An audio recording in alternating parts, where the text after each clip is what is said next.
Hi guys, welcome to my vlog. So I wanted to share some of the clips with you. This was taken last December 2024 when we had our business trip in Perth, Western Australia. So we are blessed that we were able to see and feed some kangaroos in there.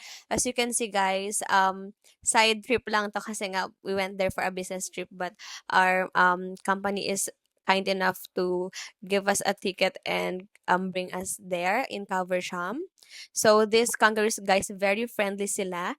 Aside from that, meron din tayong konting clips from koala. So fun fact sa koala guys, most of the time like 18 to 22 hours a day, they tend to sleep.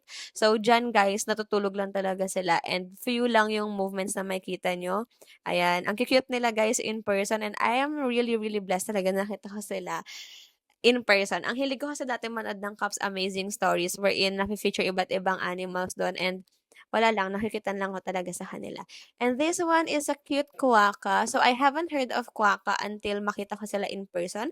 This was taken from Ratness Island. Pinuntahan namin siya during our trip as well. Ayan, sobrang parang malaking daga yung itsura niya, pero super cutesy. And nakapagpa-selfie pa ako sa isang quokka doon. And yun lang guys. Thanks for watching. Bye!